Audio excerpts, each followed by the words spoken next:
Back in the shadowy entrance hall, the cold gnawed.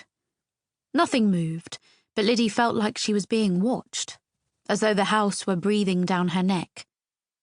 Just another draft, she told herself. Old houses are full of them. She wasn't sure what she was meant to do after finishing the story.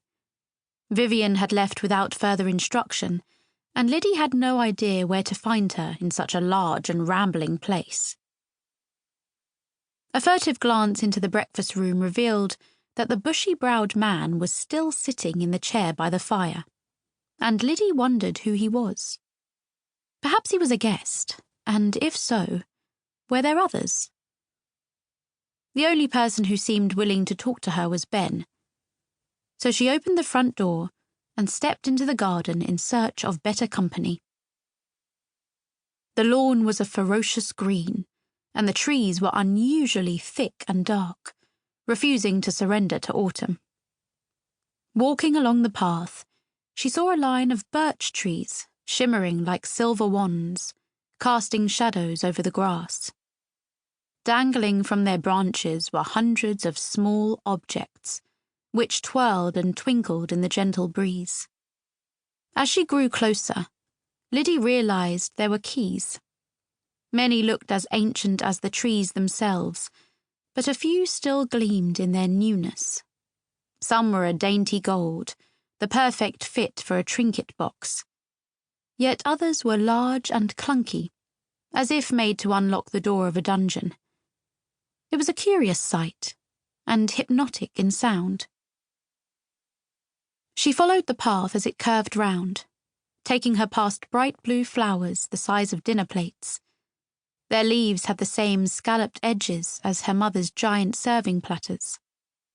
Occasionally, snow swirled gently around her, melting into her hair and onto her skin, so light that it couldn't be felt, and there was no trace of it left on the ground. How strange, she thought, to see snow and flowers together.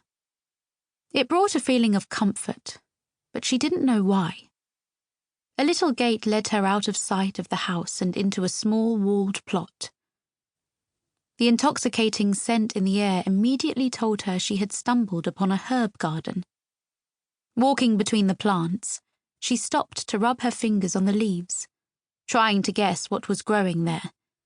Sage, thyme, dill, rosemary, chives, and other herbs she didn't recognize. Large clay pots were bursting with oregano, and next to them grew neat rows of mint and, further along, a spray of lavender appeared with a flourish. A cushion and a trowel had been abandoned on the path, as though someone had recently been digging there.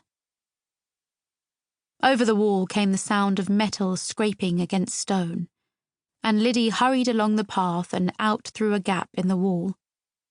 There she found another path that took her around the rose bushes and onto the lower lawn. Halfway along, she saw someone standing with their foot resting on a spade. From the way he wore his cap, she knew at once who it was. "Ben!" she called.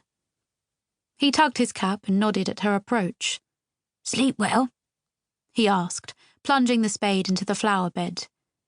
"So well it seems I've missed an entire morning." "I thought you'd been in the library."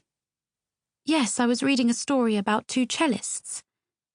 Liddy paused, suddenly remembering again what Tabby had told her about a room full of sadness. Are all the stories in there like that? So sad and hopeless?